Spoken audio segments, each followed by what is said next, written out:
नमस्कार दोस्तों, मैं कुलदीप सिंह स्वागत करता हूं हमारे अपने चैनल धुरंधर क्लासेस यूट्यूब चैनल पर। दोस्तों, हम कंपाउंड इंटरेस्ट के बारे में पढ़ रहे थे और कंपाउंड इंटरेस्ट के बारे में मैंने आपको कल की क्लास में कुछ सवाल करवाए थे और परसों की क्लास में भी मैंने आपको सवाल करवाए थे प्लस सूत्र लिखवाए थे। कल की क्लास में भी मैं सूत्र लिखवा चुका हूँ और वहाँ पे मैंने सवाल करवाए थे। तो आज हम इससे आगे देखेंगे, इससे आगे हम सूत्र देखेंगे और इससे आगे हम सवाल करेंगे। तो देखिए, हम बिना देरी के क्लास को शुरू करते हैं और मैं आपसे ये अपेक्षा करता हूँ कि आपके क्लास का आप कंटिन्यू रूप से क्लास को अटेंड कर रहे हैं और आप कंटिन्यू रूप से अपने हैंडराइटिंग नोट्स से ये इन सवालों को उतार रहे हैं। ऐसे मैं आपसे अपेक्षा कर रहा हूँ और आपकी पढ़ाई अच्छी चल रही होगी। तो यहाँ पे देखिए, मैं आपको आगे और कुछ सूत्र बता लेता हूँ और फिर इसके बाद हम सवाल करेंगे। तो देखिए,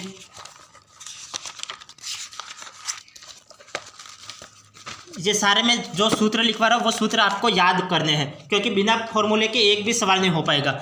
हो सकता है लॉजिक लगे, लेकिन लॉजिक भी लगाना है, लेकिन आपको ये सूत्र प्रत्येक सवाल को आपको दो तरीके से करते आना चाहिए। आप दो तरीके से सवाल को करोगे तो यदि आप एक तरीका वैलिड नहीं कर पाए तो दूसरा तरीका वहाँ पे अप्लाई हो जाएगा। तो आपको दो तरीके से सवाल करना सीखना होगा। तो यहाँ पे देखिए, इससे आगे कल मैंने आपको सूत्र लिखवाए थे। इससे आगे हम देखिए, यदि आपको चक्रवृद्धि ब्याज और समय और दर दे रखा होगा और आपको यदि सिंपल इंटरेस्ट ज्ञात करना है तो सिंपल इंटरेस्ट कैसे ज्ञात करोगे। तो देखिए, यदि आपको चक्रवृद्धि ब्याज है और दर है और समय, चक्रवृद्धि ब्याज, दर और समय ये तो दिया हुआ होना चाहिए, दिया हो, तब आपको क्या ज्ञात करना है, सिंपल इंटरेस्ट ज्ञात करना है। तो सिंपल इंटरेस्ट ज्ञात करने का क्या फॉर्मूला हो जाएगा, simple interest equal to rate into time upon 100 और यहाँ पे 1 प्लस दर इंटू दर बटा 100 की पावर में हम क्या लिखते थे, समय लिखते थे, और -1 और इंटू में क्या हो जाएगा, कंपाउंड इंटरेस्ट आ जाएगा। ये फॉर्मूला याद रखना। यदि आपको इस तरीके से कोई भी सवाल दिया होगा, चक्रवृद्धि दे रखा होगा, दर दे रखा होगा, समय दे रखा होगा, तो आपको ये फॉर्मूला याद होना चाहिए। इस फॉर्मूले से भी सवाल होगा और ट्रिक से भी सवाल होगा। मैं आपको साधारण तरीका भी बताऊंगा कि आपको साधारण तरीके से किस तरीके से सवाल करना है। एक तो ये फॉर्मूला है, यदि आपको चक्रवृद्धि ब्याज और दर और समय दे रखा होगा तो एक इस फॉर्मूले से ये सवाल सॉल्व होगा। और दूसरा तरीका एक ये भी हो सकता है कि आपको ये फॉर्मूला यदि याद नहीं है और आपको दूसरे तरीके से करना है तो ये भी हो सकता है। यदि आपको सिंपल इंटरेस्ट ज्ञात करना है तो आप क्या करोगे, 200 बटा 200 और जो आपको रेट दे रखी है उस रेट को जोड़ देना है और इनटू में कंपाउंड इंटरेस्ट लिख लोगे तो आपको इस सिंपल इंटरेस्ट की वैल्यू प्राप्त हो जाएगी। तो कैसे, मैंने आपको दोनों फॉर्मूले याद करवाने के लिए मैंने आपको लिखवा लिए हैं। आपको ये फॉर्मूला याद हो जाए तो इस फॉर्मूले को याद रखिए और ये फॉर्मूला याद हो जाए तो इस फॉर्मूले को याद रखिए। लेकिन दोनों में से कौन सा इजी रहेगा, तो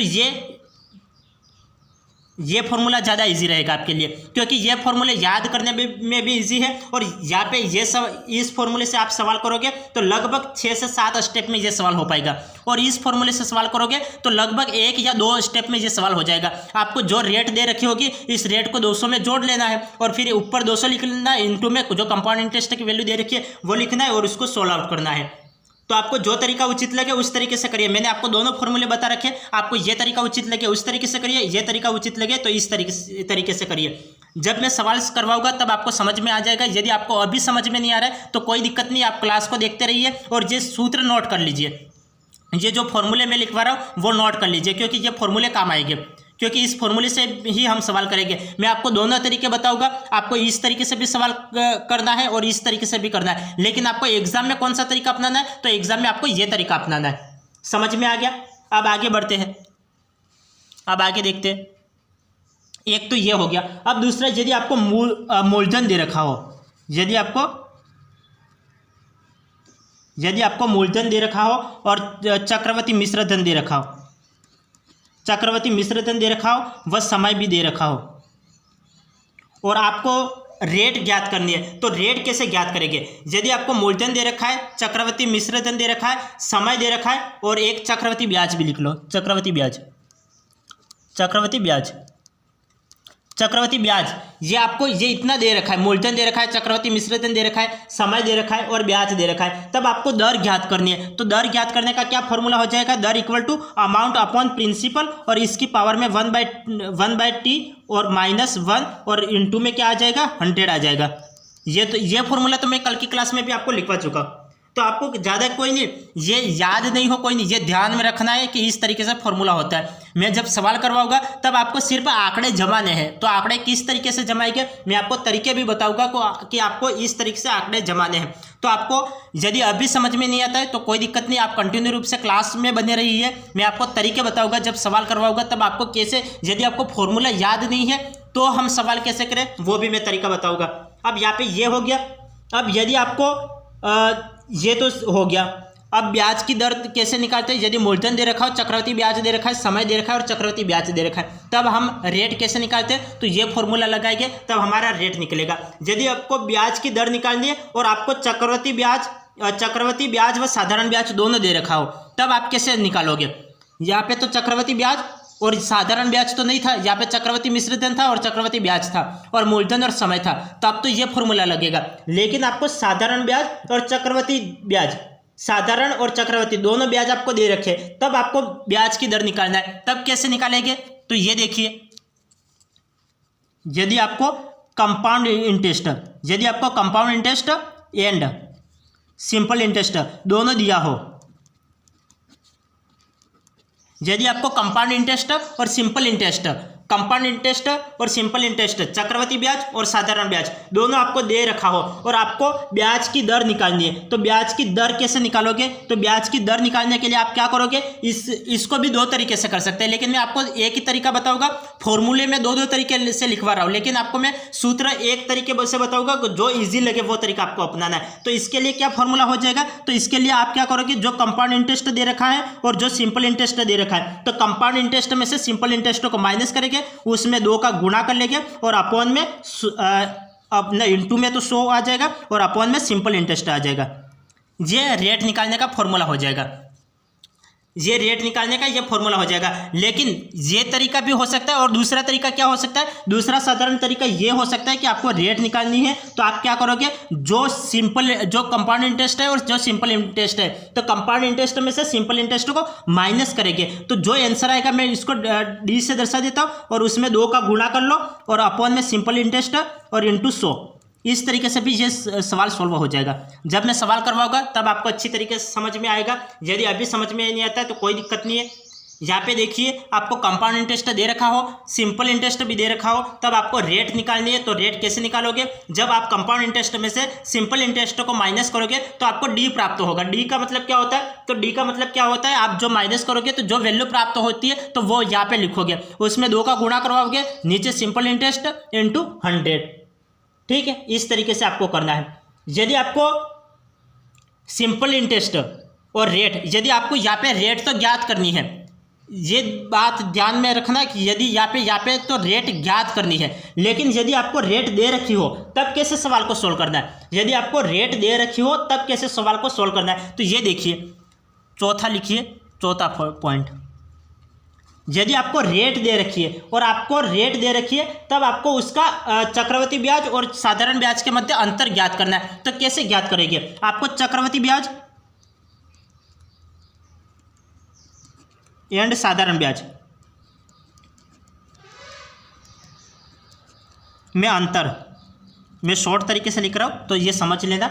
यदि हमें चक्रवृद्धि ब्याज और साधारण ब्याज के मध्य आपको अंतर ज्ञात करना है, तो अंतर ज्ञात करने के लिए आप क्या करोगे, अंतर ज्ञात करना है तो अंतर ज्ञात करने के लिए आपको रेट तो दे रखी होगी और चक्रवृद्धि ब्याज और साधारण ब्याज के मध्य अंतर ज्ञात करना है, तो आप क्या करोगे, simple interest into rate upon 200 हो जाएगा, simple interest into rate upon 200 हो जाएगा। तो इस फॉर्मूले से ये अंतर ज्ञात हो जाएगा। यदि आपको सवाल में पूछ लिया जाता है चक्रवृद्धि ब्याज और साधारण ब्याज के मध्य अंतर ज्ञात कीजिए, तो हम क्या करेंगे, जो सिंपल इंटरेस्ट दे रखा है, सिंपल इंटरेस्ट इंटू रेट, जो आपको दर दे रखी होगी उसमें साधारण ब्याज का गुणा कर लेना है, अपॉन 200 कर लेना है, तब आप इसको सोल्व आउट करोगे तो आपको आंसर प्राप्त हो जाएगा। ये समझ में आ गया, अंतर कैसे ज्ञात करेंगे। ये फॉर्मूले आप डायरी में लिख लेना और डायरी में नोट करके फिर आपको जहां आप स्टडी करते हो वहां आप ये चिपका लेना, ताकि आपके रोज नजरें घूमती रहे तो आपको याद हो जाएंगे, वरना ऐसे ये फॉर्मूले याद नहीं होंगे।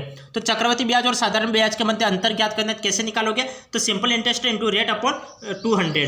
यदि आपको अनुपात ज्ञात करना है, यदि आपको पूछ लिया जाता है कि चक्रवृद्धि ब्याज और साधारण ब्याज के मध्य अनुपात ज्ञात कीजिए, तो अनुपात ज्ञात करना है तब आप क्या करोगे, तो अनुपात ज्ञात करने के लिए यही हम अपनाएंगे। 2 मिनट देखिए,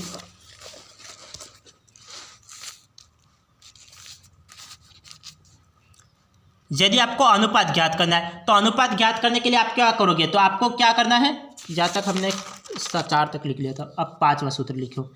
यदि आपको चक्रवृद्धि ब्याज और साधारण ब्याज के मध्य अनुपात ज्ञात करना है, चक्रवृद्धि ब्याज मतलब कंपाउंड इंटरेस्ट, साधारण ब्याज तो सिंपल इंटरेस्ट के मध्य अनुपात ज्ञात करना, हम बटे में लिख लेंगे। और इसका क्या फॉर्मूला होता है, इसका फॉर्मूला मैंने अभी अभी आपको लिखवा रखा है, अभी अभी आपको 2 मिनट, ये सिंपल इंटरेस्ट इंटू रेट लिखवा रखा था। तो ये कितना हो जाएगा, 200 प्लस आर बटा आर 200 हो जाएगा। ये कंपाउंड इंटरेस्ट और सिंपल इंटरेस्ट के मध्य आपको अनुपात ज्ञात करना है। तो ये किसके लिए है, अनुपात ज्ञात करने के लिए। अनुपात ज्ञात करने के लिए कंपाउंड इंटरेस्ट और सिंपल इंटरेस्ट के मध्य आप अनुपात ज्ञात करने के लिए ये फॉर्मूला लगाओगे 200 प्लस आर बट्टा 200। ये बिल्कुल शॉर्ट तरीका है, हम इसको विस्तृत रूप से भी कर सकते हैं, लेकिन आपको एग्जाम में समय को बचाना है तो समय को बचाने के लिए आप ये फॉर्मूला लगाओगे। वरना आप ये भी लिख सकते हो compound interest equal to 1 plus दर बटा 100 की पावर समय, तो इस तरीके से भी आप कर सकते हो। लेकिन हमें उस तरीके से नहीं करना है, हमें क्या करना है, हमें अलग अलग ज्ञात करके फिर उसका अनुपात नहीं करना है। हम क्या करेंगे, compound interest upon simple interest equal to 200 plus R बटा 200। ये बिल्कुल शॉर्ट तरीका, इससे शॉर्ट तरीका आपको कहीं नहीं मिलेगा, इससे शॉर्ट तरीका आपको कहीं भी नहीं मिलेगा। तो ये बिल्कुल शॉर्ट तरीका है। वरना क्या करते हैं कि कई टीचर क्या करते हैं, पहले कंपाउंड इंटरेस्ट का फॉर्मूला लिखते हैं, सिंपल इंटरेस्ट का फॉर्मूला लिखते हैं, फिर भाग देते हैं, फिर इक्वेशन बनाते हैं, ये इक्वेशन 1, ये इक्वेशन 2, इक्वेशन 1 में इक्वेशन 2 का भाग देंगे, फिर आपको वैल्यू प्राप्त होगी। उस तरीके से हमें नहीं करना है, आपको इस तरीके से करना है 200 प्लस आर बटा 200। जो हमें रेट दे रखी है उसमें 200 को जोड़ो और 200 का भाग दे दो, आपको आंसर प्राप्त हो जाएगा। अब आगे देखिए, यदि आपको कोई धनराशि दे रखी है, आपको धनराशि या फिर मूलधन समझ लो, मूलधन दे रखा हो, मूलधन में आपको लिख लेता हूँ कि मूलधन को मैं x से प्रदर्शित कर लेता हूँ। यदि आपको मूलधन दे रखा है और यदि चक्रवृद्धि ब्याज दे रखा है, चक्रवृद्धि ब्याज को y लिख लेते हैं। मूलधन आपको x दे रखा है, चक्रवृद्धि ब्याज y दे रखा है, और आपको समय दे रखा है कि एक समय तो t1 दे रखा है और दूसरा समय t2, और आपको इसमें यदि आपको ये दे रखा है, मूलधन दे रखा है, चक्रवृद्धि ब्याज दे रखा है और समय दे रखा है और 2 समय दे रखा है, और आपको क्या ज्ञात करना है, मिश्र धन ज्ञात करना है। तो मिश्र धन ज्ञात करने के लिए आप क्या करोगे, आप मिश्र धन ज्ञात करने के लिए क्या करोगे, क्या कोई दूसरा फॉर्मूला थोड़ी लगाओगे। इसके लिए आप क्या करोगे कि पहले तो y अपॉन x हो जाएगा। अब यहाँ पे टाइम लिखोगे, टाइम क्या हो जाएगा, t2 अपॉन t1। ये याद करने का तरीका है, t2 अपॉन t1 और -1। ये इस तरीके से इसको सोल्व आउट करोगे। कैसे करोगे, आपको इस तरीके से सवाल दे रखा होगा, मूलधन x दे रखा होगा, चक्रवृद्धि ब्याज y इस तरीके से दे रखा होगा, समय t1 और समय t2 इस तरीके से 2 तो टाइम दे रखे होंगे, मूलधन और चक्रवृद्धि ब्याज दे रखा होगा। आपको मिश्र धन ज्ञात करना है। तो मिश्र धन ज्ञात करने के लिए आप क्या करोगे कि आप चक्रवृद्धि ब्याज में मूलधन का भाग दे दो। पहले तो चक्रवृद्धि ब्याज में मूलधन का भाग दे दो, तो y अपॉन x लिखो। फिर क्या करोगे, t2 अपॉन t1 और t2 अपॉन t1 में -1 कर लो। अब इसको सोल्व आउट करोगे तो आपको आंसर प्राप्त हो जाएगा। हम फॉर्मूले से कर सकते हैं, फॉर्मूले से आपको दूसरा फॉर्मूला लगा सकते हैं, दूसरे फॉर्मूले से हमें नहीं करना है, क्योंकि दूसरा फॉर्मूला क्या होता है, चक्रवृद्धि ब्याज इक्वल टू मूलधन इंटू 1 प्लस दर बटा 100 की पावर समय। तो फिर इस तरीके से करोगे, तो इस तरीके से करना थोड़ा डिफिकल्ट हो जाएगा, क्योंकि वहाँ पे आपको समय ज़्यादा लगेगा और वो क्या 7-7 10-10 स्टेप में वो सवाल हो गया। इसलिए ये सबसे शॉर्ट तरीके हैं, ये तरीके सबसे शॉर्ट तरीके हैं। तो आपको मैंने जितने भी अभी 3 क्लासों में मैंने सारे फॉर्मूले लिखवा रखे हैं, इन 3 क्लासों में मैंने सवाल भी करवाए हैं प्लस फॉर्मूले लिखवा रखे। पहले मैंने फॉर्मूले लिखवाए हैं, इसके बाद इससे रिलेटेड मैंने सारे सवाल करवाए हैं। तो मैंने बिल्कुल आपको सीक्वेंस से पढ़ाया है, पहले फॉर्मूले लिखवा के फिर सवाल करवाए हैं। तो आप पहले फॉर्मूले नोट कर ले अपनी डायरी में, फिर आप सवाल को करें। यदि आप डायरेक्ट सवाल करने जाओगे तो आपको समझ में नहीं आएगा कि कहाँ कौन सी वैल्यू रखी है। तो आज ये हमारे फॉर्मूले मैंने लास्ट लिखवाए। कल से हम क्या करेंगे, कल मैं प्रीवियस ईयर के क्वेश्चन करवाऊंगा और इससे रिलेटेड और भी MCQ क्वेश्चन करवाऊंगा। तो आज और भी सवाल देखिए, इन फॉर्मूले से रिलेटेड सवाल देखिए। फिर कल हम देखेंगे कि आपको एग्जाम में किस टाइप से प्रश्न पूछे जाते हैं और आपको कैसे तरीके अपनाने हैं। तो ये हम कल की क्लास में देखेंगे। अब यहाँ पे देखिए, यहाँ पे आपको दे रखा है एक धन किसी निश्चित चक्रवृद्धि ब्याज की दर से, एक धन किसी निश्चित चक्रवृद्धि ब्याज की दर से 6 वर्ष में 2 गुना हो जाता है। वही धन उसी ब्याज की दर से कितने वर्ष में 8 गुना हो जाएगा। वही धन कितने वर्ष में 8 गुना हो जाएगा, ये हमें तरीका ये हमें सवाल करना है। तो हम क्या कर सकते हैं, मैंने आपको पहले ही बता रखा है कि मैं सवाल को दो तरीके से करना जानता हूँ और दो तरीके से मैं आपको बताऊंगा, आपको जो इजी लगे वो तरीका आप अपनाइए। मैंने कल इस टाइप का सवाल मैंने कल की क्लास में भी करवा रखा था। यदि कल की क्लास आपने नहीं देख रखी है तो मेरी आपसे ये रिक्वेस्ट रहेगी कि आप कल की क्लास पहले देखें और फिर ये आज की क्लास देखें, क्योंकि यदि आपने कल की क्लास नहीं देखी है तो बहुत कुछ आप मिस कर जाओगे, क्योंकि प्रत्येक क्लास एक दूसरी क्लास से रिलेटेड है। अब यहाँ पे देखिए मैंने कल क्या बता रखा था आपको, यहाँ पे गुणा दे रखा है, 8 गुना दे रखा है, तो ये 8 किसका क्यूब है वो हमें देखना है। तो 8 को मैं क्या लिख सकता हूँ, 8 किसका क्यूब है, तो 8 2 का क्यूब है, तो मैं ये इस 8 को क्या लिख सकता हूँ, 8 = 2 का क्यूब मैं लिख सकता हूँ, 2 का क्यूब लिख सकता हूँ। अब मैंने क्या बताया था, यदि आपने कल की क्लास देख रखी है तो आपका ये सवाल हो गया होगा और आपका आंसर भी निकल गया होगा। मैंने तरीका बता रखा था कि 8 गुना दे रखा है तो 8 ये किसका क्यूब है वो देखना है, तो ये 2 का क्यूब है। अब इसका जो क्यूब आया उसमें जो वर्ष दे रखा है उसका गुणा कर लो तो आंसर प्राप्त हो जाएगा। जब मैं 6 में 3 का गुणा करता हूं तो 6 × 18, तो 18 वर्ष इसका आंसर आ गया, 18 वर्ष इसका आंसर आ गया। हमें यही तो पूछा था कितना समय, तो हमें टाइम निकालना था, तो हमारा टाइम निकल गया और आपको इसी तरीके से एग्जाम में सवाल को करना है। तो ये तरीका अच्छा लगा, 2 स्टेप में आंसर हो गया, 2 स्टेप में आंसर निकल गया। ठीक, यदि हम इसको फॉर्मूले से करेंगे तो फॉर्मूले से करेंगे तो कितना समय लगेगा वो देखिए। यदि हम फॉर्मूले लगाएंगे तो फॉर्मूला इक्वल टू क्या होता है, फॉर्मूला इक्वल टू मिश्र धन इक्वल टू मूलधन होता है। तो मिश्र धन और मूलधन ये तो बराबर हो जाएगा, क्योंकि यहाँ पे कितना दे रखा है, यहाँ पे 2 गुना, मिश्र धन कितना दे रखा है, यहाँ पे 2 गुना दे रखा है। तो मैं डायरेक्ट वैल्यू रख लेता हूँ, मैं यहाँ पे फॉर्मूला नहीं लिख के डायरेक्ट वैल्यू रखता हूँ, वो देखिए, क्योंकि मैं फॉर्मूले काफ़ी बार लिखवा चुका हूँ। तो यहाँ पे 2 गुना, तो मैं इसको 2 p लिख लेता हूँ और मूलधन कितना होता है, मूलधन p, और दर कितनी 1 प्लस दर बटा 100 की पावर समय कितना दे रखा है, 6 वर्ष का दे रखा है, तो मैं डायरेक्ट 6 लिखता हूँ। यहाँ पे अब इसको सोल्व आउट करो, p से p कैंसिल आउट हो जाएगा, यहाँ पे कितना बचेगा, 2 बचेगा, और यहाँ पे इक्वल में ये प्राप्त हुआ। मैं क्या करता हूँ 1/6 यहाँ पे भी लिख देता हूँ और 1/6 यहाँ पे भी लिख लेता हूँ, तो 6 से 6 कैंसिल हो जाएगा। तो यहाँ पे क्या हो जाएगा, 2 की पावर 1/6 इक्वल टू 1 + r/100, ये हमें प्राप्त हो गया। अब ये पहली इक्वेशन हो गई।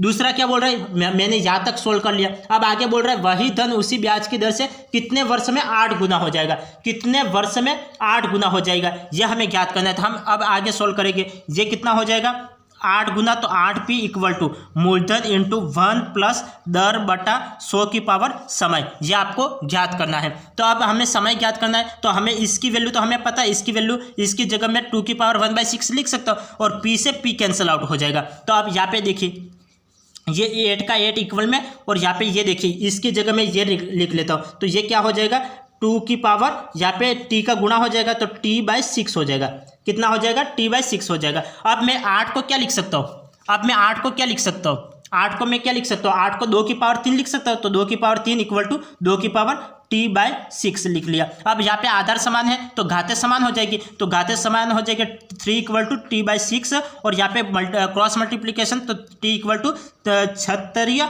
18, तो 18 वर्ष इसका आंसर आ गया। तो अब आप खुद देखिए, अब आप खुद ये कंपेयर करके चलिए कि आपको कौन सा तरीका अच्छा लगा, क्या ये तरीका आपको अच्छा लगा या फिर ये तरीका अच्छा लगा, क्योंकि आप फॉर्मूले से करोगे तो इतने स्टेप में ये सवाल हो पाएगा, और वरना आप लॉजिक से आप सवाल करोगे तो ये 2 मिनट में आंसर निकल जाएगा। तो आपको जो तरीका उचित लगे उस तरीके से करिए। मैंने आपको दोनों तरीके बता रखे, लेकिन जितना ज़्यादा हो सके उतना आप लॉजिक ही अपनाना। मैंने सीधा सा तरीका बता रखा है, इस तरीके से आप सवाल करोगे। यदि आप फॉर्मूले से करोगे तो कहीं ना कहीं आपका समय ज़्यादा लगेगा और आप इन सवालों में उलझ जाओगे, क्योंकि जोड़ बाकी गुणा भाग करने में ही आप उलझ जाओगे।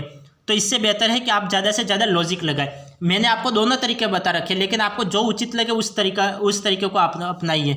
यहाँ पे आपको दे रखा है एक धन किसी निश्चित चक्रवर्ती ब्याज की दर से 6 वर्ष में 2 गुना, वही धन उसी ब्याज की दर से कितने वर्ष में 8 गुना हो जाएगा। 8 गुना, लास्ट से सवाल को शुरू करो, लास्ट से मैंने सवाल को शुरू किया। 8 गुना को मैं क्या लिख सकता हूँ, 2 की पावर 3 लिख सकता हूँ। यहाँ पे पावर 3 आया तो पावर 3 आया, इस पावर 3 का मैं 6 वर्ष में गुणा करवा लूँ तो मुझे आंसर प्राप्त हो जाएगा 18 वर्ष। तो मैंने ये किया तो भी मुझे आंसर प्राप्त हो गया, लेकिन फिर मैंने फॉर्मूले से किया तो फॉर्मूला मुझे कितनी बार लगाना पड़ा, 2 बार मैंने फॉर्मूला लगाया, तब मुझे लास्ट में टी का वैल्यू कितनी मिली, 18। तो यहाँ पे यदि आप टीचर बन जाओ और टीचर बन के फिर आप स्कूल में पढ़ाने जाओ, तब आप इस तरीके से पढ़ाना, क्योंकि स्कूलों में स्टेप के नंबर मिलते हैं।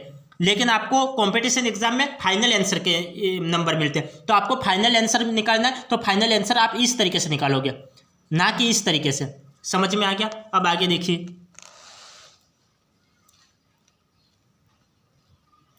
आगे आपको दे रखा है कि 25,000 रुपये का 3 वर्ष बाद चक्रवृद्धि ब्याज क्या होगा, जबकि ब्याज की दर पहले, दूसरे व तीसरे वर्ष में क्रमशः 4%, 5% व 10% वार्षिक है। अब हमें फॉर्मूला याद नहीं है, फिर भी कैसे करें? तो देखिए, मैंने आपको तरीका बता रखा है कि आपको यहाँ पे क्या ज्ञात करना है, चक्रवृद्धि ब्याज ज्ञात करना है, CI ज्ञात करना है। तो मैंने आपको बता रखा है कि रुपये को हमेशा पहले लिखेंगे। तो मैं यहाँ पे क्या कर लेता हूँ, रुपये को पहले लिख लेता हूँ। तो 25,000 को पहले लिख लिया। अब यहाँ पे ब्याज कितना हो रहा है, ब्याज 4%, 5% और 10% वार्षिक हो रहा है। अब हम क्या करते हैं, कोई भी वस्तु अपने आप में कितने होती है, तो 100 होती है, 100 वस्तु होती है। यहाँ पे 4% है, तो यहाँ पे 100 में 4 जोड़ोगे तो ये कितना हो जाएगा, 104 हो जाएगा, और बटा में प्रतिशत है 100 लिख लिया।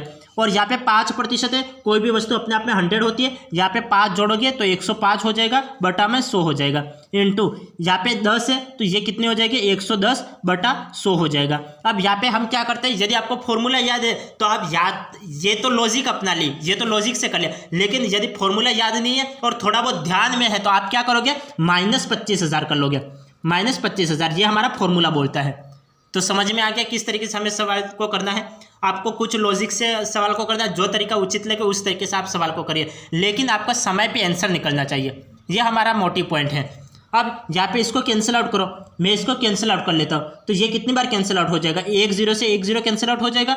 मैं 5 के पड़े से इसको कैंसिल आउट करो, 5 2 की 10 0, 5 2 की 10, 5 एकम 5। ये मैं 2 के पड़े से कैंसिल आउट कर लेता हूँ, यहाँ पे नहीं 4 के पड़े से कैंसिल आउट कर लेता हूँ। 4 से हो जाएगा, 4 या 25 बार जाएगा, 4 के पड़े से 2 चौके 8 और 6 चक 24, तो 26 बटा 25 आ गया। अब यहाँ पे कितना हो जाएगा, मैं और भी कैंसिल आउट कर सकता हूँ क्या, मैं और भी कैंसिल आउट कर सकता हूँ। यहाँ पे 21/11, 21/20, 26 बटा 25। मैं क्या करता हूँ, इन 2 0 से 2 0 कैंसिल आउट कर लेता हूँ। तो यहाँ पे कितना बचेगा, 250 बचेगा, 250 बचेगा। तो मैं अब जो बचा है उससे मैं लिख लेता हूँ, या फिर मैं 25 के पार्ट से ये कैंसिल आउट कर लेता। 25 के पार्ट से 25 एकम 25 0, तो ये 10 बार कैंसिल आउट हुआ। अब मैं इसको 2 के पार्ट से ये कैंसिल आउट कर लूँ, 2 के पार्ट से ये कितने बार, 13 बार कैंसिल आउट हो गया। अब मैं गुणा करवा लेता हूँ, 21 में 11 का गुणा करवा लेता हूँ, और फिर जो आंसर आएगा उसमें 13 का गुणा करवा लूँगा, और फिर लास्ट में माइनस कर लेंगे। मैं 21 में 11 का गुणा करवा लेता हूँ, तो ये कितना हो जाएगा, 11 एकम 11, तो 1 हासिल आई 1, 11 2 की 22, 22 और 1 कितना होता है, 11 एकम 11, 11 22 और 1 23, तो ये 23 हो जाएगा। 231 में आपको किसका गुणा करना है, 231 में 13 का गुणा करना है, तो मैं 231 में 13 का गुणा कर लूँगा, तो मुझे कितना प्राप्त हो जाएगा, 13 एकम 13, 3 हासिल 1, 13 39, 26 39 39 9 1 40 हो जाएगा, 40 का 0 हासिल है 4, और 13 2 की 26, 26 और 4 30, और यहाँ पे 10 का भी गुणा करना है, तो मैं अब 10 का गुणा कर लेता हूँ, तो यहाँ पे 0 आ जाएगा। अब यहाँ पे 25,000 माइनस करना है, तो मैं इसमें से 25,000 माइनस कर लेता हूँ। अब 30,000, 30 में से 25,000 माइनस करूँगा तो मुझे फाइनल आंसर क्या मिलेगा, फाइनल आंसर कितना मिलेगा, 30,000, 30 में से 25,000 माइनस करूँगा तो 5,030 मुझे फाइनल आंसर मिलेगा। तो 5,030 हमारा राइट आंसर है। समझ में आ गया? इस तरीके से यदि आप ज़्यादा से ज़्यादा प्रैक्टिस करोगे तो आपकी कैलकुलेशन फास्ट हो जाएगी। आप ज़्यादा से ज़्यादा प्रैक्टिस करिए, और ज़्यादा से ज़्यादा आप प्रैक्टिस करोगे तो आपकी कैलकुलेशन फास्ट हो जाएगी, और कैलकुलेशन फास्ट हो जाएगी तो आप कम समय में सवाल को सोल्व आउट कर लोगे। तो कैसे सवाल बोल रहा था और किस तरीके से जमाना है आपको समझ में आ गया होगा। 25,000 दे रखा है, 25,000 लिख लिया, 4% 104 बटा 100 लिख लिया, 5% 105 बटा 100 लिख लिया, 10% 110 बटा 100 लिख लिया। अब यहाँ पे -25,000, अब इसको सोल्व आउट करोगे। -25,000 कैसे लिखा, किसी स्टूडेंट्स का डाउट रहा होगा तो ये फॉर्मूले से लिखा है। तो CI का क्या फॉर्मूला है, तो मैंने फॉर्मूले पहले लिखवा लिए हैं, ये उस फॉर्मूले से हमने इसको लिख लिया, -25,000 कर लिया। अब यहाँ पे आप इसको सोल्व आउट करोगे तो लास्ट आपको 5,030 आपको आंसर प्राप्त होगा। अब आगे देखिए,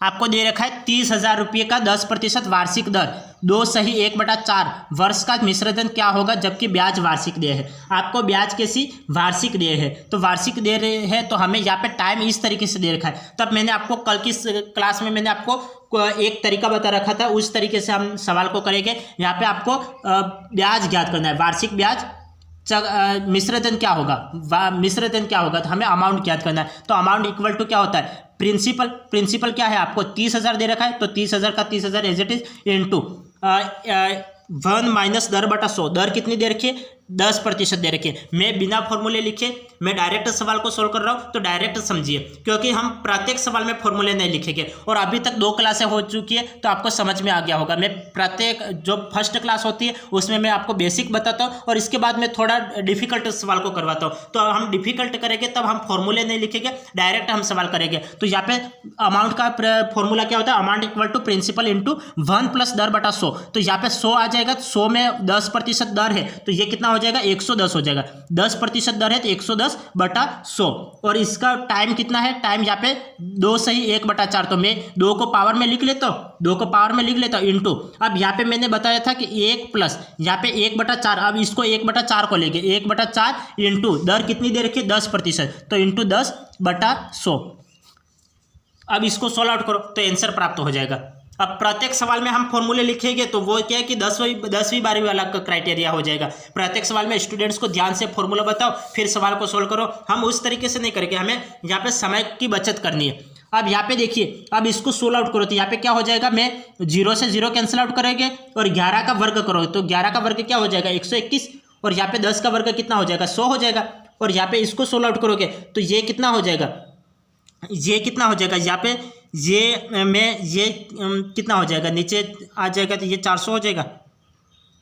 इसको मैं लिख लेता हूँ 30,000 का 30,000 एज इट इज, 30,000 का 30,000 एज इट इज इंटू यहाँ पे 11/10 हो जाएगा, यहाँ पे भी 11/10 हो जाएगा।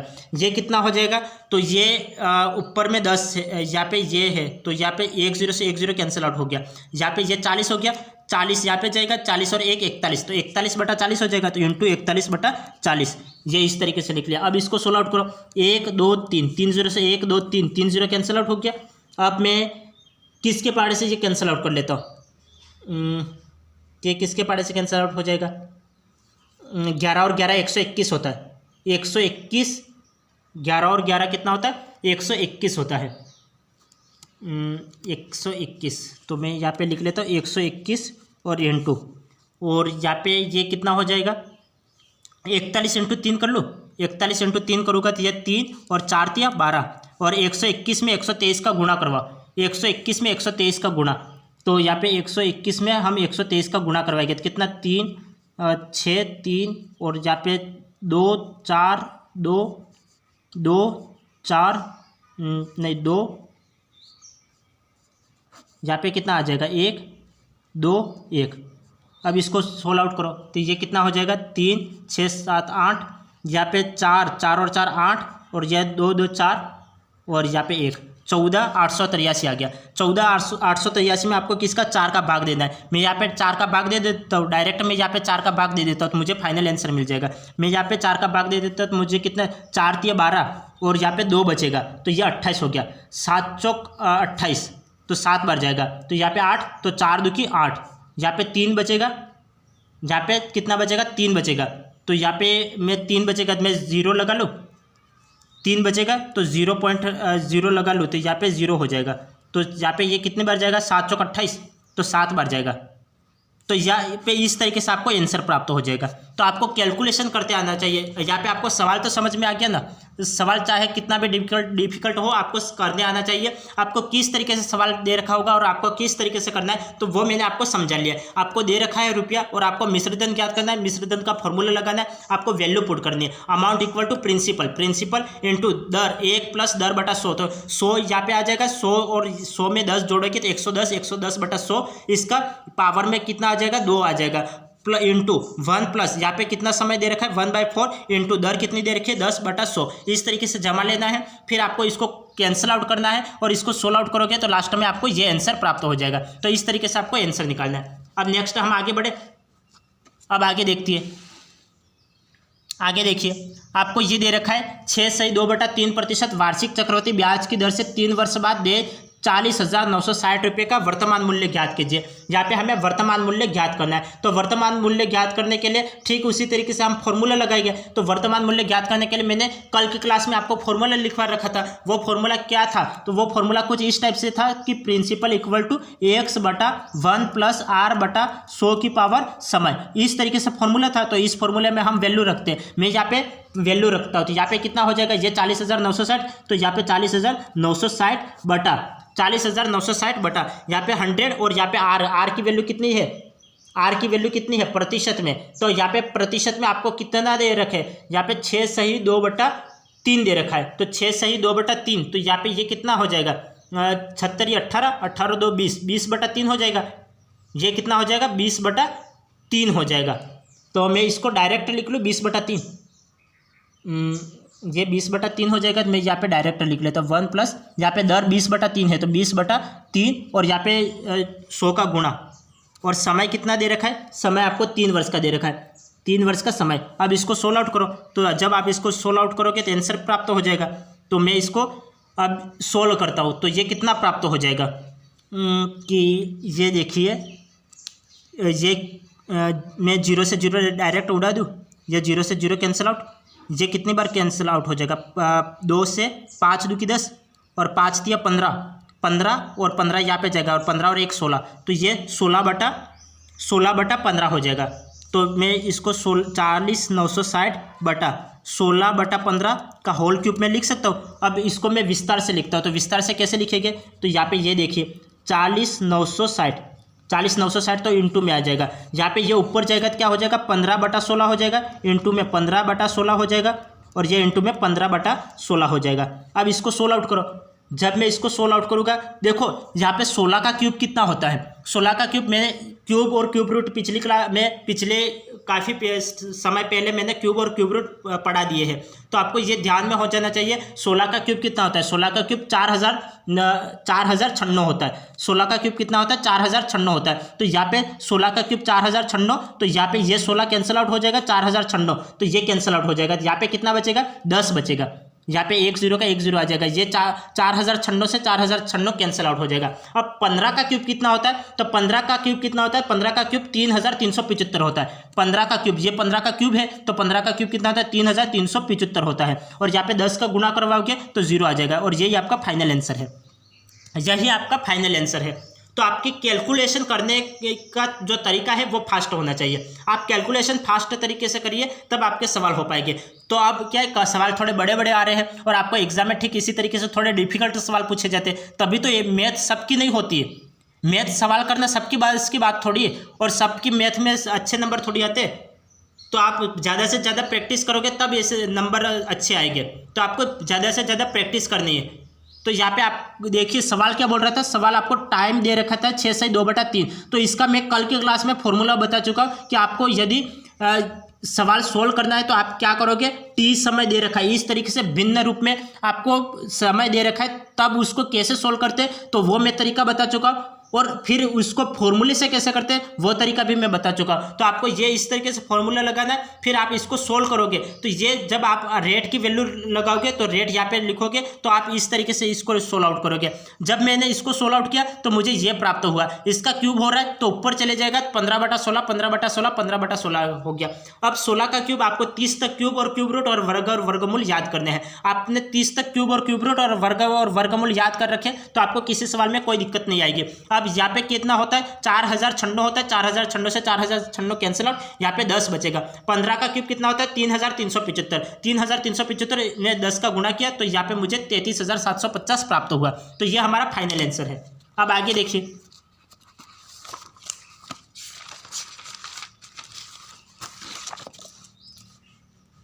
आगे आपको दे रखा है चक्रवृद्धि ब्याज पर दिया गया कोई धन 2 वर्ष में 8,820 तथा 3 वर्ष में 9,261 रुपये हो जाता है। तो ब्याज की दर ज्ञात करो। हमें यहाँ पे ब्याज की दर ज्ञात करनी है। तो ब्याज की दर ज्ञात करने के लिए आपको क्या करना है कि आपको यहाँ पे कितना दे रखा है? यहाँ पे आपको दूसरी राशि कितनी दे रखी है? 9,261 दे रखा है और यहाँ पे मिश्र धन कितना दे रखा है 8820 दे रखा है। तो हम क्या करते हैं, दूसरे मिश्र धन में से पहले मिश्र धन का भाग देते हैं। तो यहाँ पे हम क्या करेंगे, 9261 में 8820 का भाग देंगे फॉर्मूले के हिसाब से। फिर यहाँ पे समय कितना दे रखा है, आपको 2 वर्ष का समय दे रखा है, 2 वर्ष और 3 वर्ष, समय भी 2 बार दे रखा है। तो हम क्या करेंगे, दूसरे समय में से पहले समय को माइनस करेंगे और आपको दर क्या करनी है, आपको ज्ञात करनी है। तो हम क्या करेंगे, 1 बटा यहाँ पे दूसरा समय कितना दे रखा है 3 वर्ष, यहाँ पे कितना दे रखा है 2 वर्ष, 3 में से 2 को माइनस करेंगे तो कितना प्राप्त होगा, 1 प्राप्त होगा और -1 और इंटू में 100 आ जाएगा। अब इसको सोल्व आउट करो तो आंसर प्राप्त हो जाएगा।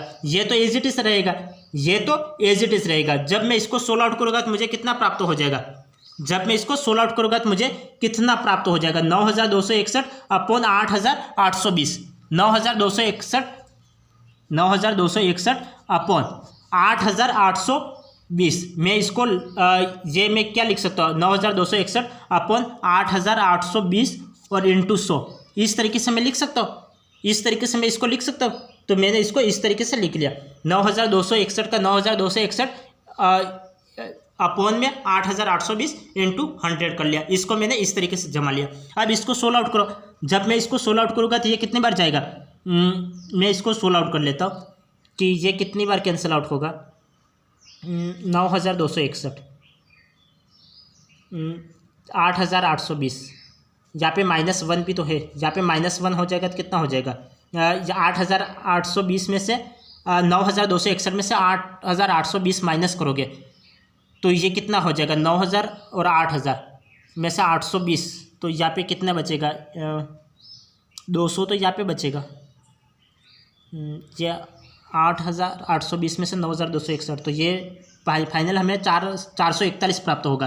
तो यहाँ पे मुझे कितना प्राप्त हो जाएगा, ये कैंसिल आउट करो, 441 बटा 8820 और इंटू में 10, क्योंकि यहाँ पे माइनस भी तो था तो हमने यहाँ पे इसको लघुत्तम ले लिया, 8820 लघुत्तम आ गया, यहाँ पे 8820 आ जाएगा। 9261 में से 8820 माइनस करोगे तो 441 बचेगा, 441 बटा 8820 इंटू 100। अब इसको मैं कैंसिल आउट करूँगा तो ये कितनी बार कैंसिल आउट हो जाएगा, देखो मैं यहाँ पे 2 का गुणा कर लूँ तो यहाँ पे 2 का गुणा करते ये कितना हो जाएगा, 2 एकम 2, 4 दूके 8, 4 दूके 8, तो ये इससे कितनी बार कटेगा, ये इससे कितनी बार कटेगा, देखो यहाँ पे मैं इसको कैंसिल आउट करूँगा तो ये कितनी बार कटेगा, 4 दूकी, यहाँ पे 4 दूकी 8, 2 मिनट, ये कितनी बार 4 दूकी 8,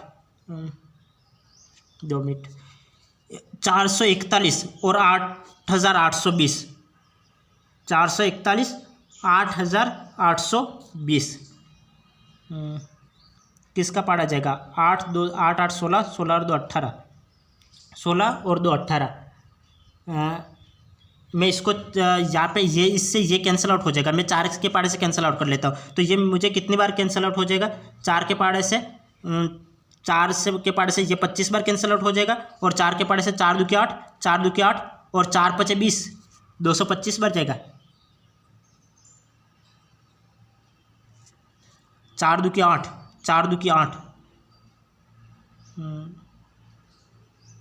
2 मिनट इसको करते, 2 मिनट आप रुकना, इसको हम कर लेते। 2 के पार्ट से मैं कैंसिल आउट कर लेता हूँ, 2 5 10 और 0 का 0, और यहाँ पे ये कितने बार जाएगा, 2 के पार्ट से 2 चौके 8, 2 चौके 8 और 2 एकम 2, और यहाँ पे 0 का 0, 0 से मैं 0 कैंसिल आउट कर लेता हूँ। यहाँ पे 441 से 441 कैंसिल आउट हो जाएगा, मुझे फाइनल 5% यहाँ पे आंसर प्राप्त हो जाएगा, 5% हमें फाइनल आंसर प्राप्त होगा। हमें सवाल क्या बोल रहा था, सवाल को ध्यानपूर्वक समझिए। हमें सवाल बोल रहा था यहाँ पे टाइम दे रखा था 2 वर्ष और 3 वर्ष का टाइम दे रखा था, हमें मिश्रधन दे रखा था 8820, 9261। हम क्या करेंगे, दूसरे मिश्रधन में से पहले मिश्रधन का भाग देंगे, 9261 में से 8820 का भाग दिया, -1, और यहाँ पे क्या समय कितना, पावर कितना लिखोगे, 3 में से 2 को माइनस करोगे तो यहाँ पे 1/3 में से 2 को माइनस किया तो 1 लिखा इंटू 100। ये फॉर्मूले से किया, मैंने यहाँ पे फॉर्मूला नहीं लिखा है तो इस फॉर्मूले को आप मैं आगे लिखवा चुका हूँ, तो आप उस फॉर्मूले को देख लीजिए। तो फिर मैं इसको सोल्व आउट करूँगा, तो मैंने जब इसको सोल्व आउट किया तो यहाँ पे ये लघुत्तम 8820 लघुत्तम आ जाएगा, 9261 में से 8820 माइनस करूँगा तो 441 प्राप्त हो गया, अपॉन में 8820 इंटू में 100 आ गया। अब मैं इसको 2 के पाड़े से कैंसिल आउट कर लेता हूँ, तो 2 के पाड़े से मैंने कैंसिल आउट किया तो ये 50 बार गया और ये 441 बार गया, और यहाँ पे 0 का 0 एज इट इज आ गया, 0 से 0 कैंसिल आउट हो गया, यहाँ पे 441 से 441 कैंसिल आउट हो गया, यहाँ पे 5% 5% बचा, तो 5% हमारा फाइनल आंसर है, 5% हमारा फाइनल आंसर है। अब आगे देखिए, आगे आपको दे रखा है किसी धन का 10% वार्षिक दर से 2 वर्ष का चक्रवृद्धि ब्याज 420 रुपया है। इस धन का इसी दर पर इतने ही समय का साधारण ब्याज क्या होगा? इतने ही समय का साधारण ब्याज, तो साधारण ब्याज हमें ज्ञात करना है। तो मैं आज की क्लास में फॉर्मूला बता चुका हूँ कि इस तरीके से आपको कोई भी सवाल दे रखा हो तो आपको क्या लिखना है कि 200/200 में आप क्या जो आपको दर दे रखी है उसको जोड़ दोगे। तो यहाँ पे दर कितनी दे रखी है? यहाँ पे दर 10% दे रखी है। 200 में 10 जोड़ोगे तो क्या हो जाएगा? 210 हो जाएगा। और इंटू में कितना हो जाएगा? इंटू में यहाँ पे कितना हो जाएगा? यहाँ पे 420 रुपया दे रखा है, 420 का 420 हो जाएगा। हमारा यही तो फॉर्मूला था। हम कंपाउंड इंटरेस्ट को यहाँ पे लिखते थे, यहाँ पे 200/200 प्लस आर लिखते थे। तो यहाँ पे कितना लिखा? 200 प्लस आर का मान कितना है? 10%, तो 210 हो गया। और इंटू में यहाँ पे 420 हो गया। जब मैं इसको सोल्व आउट करूँगा तो मुझे कितना प्राप्त होगा? मैं इसको सोल्व आउट करूँगा तो ये मुझे कितना प्राप्त हो गया? 1 0 से मैं 1 0 कैंसिल आउट कर लूँगा। 41 दूकी 42 होता है, और मैं यहाँ पे गुणा करवाऊँगा तो ये 400 प्राप्त हो जाएगा। तो 400 हमारा राइट आंसर है, 400 हमारा राइट आंसर है। तो इस तरीके से 2 स्टेप में आंसर निकल गया। हम इसको फॉर्मूले से भी कर सकते हैं, लेकिन हमें फॉर्मूले से नहीं करना है।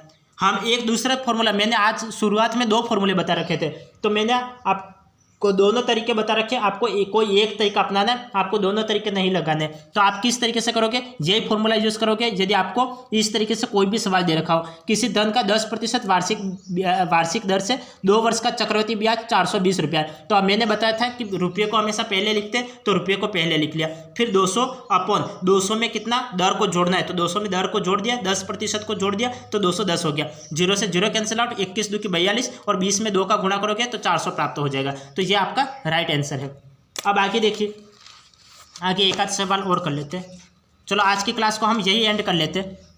आज की क्लास को हम यही एंड करते हैं, और आप कंटिन्यू रूप से आप प्रैक्टिस को करते रहिए और आप हैंड राइटिंग नोट्स बनाते रहिए। तो आज की क्लास को हम यही एंड करते हैं, फिर मिलते हैं अगली क्लास में। तब तक के लिए आपका दिन शुभ रहे। धन्यवाद।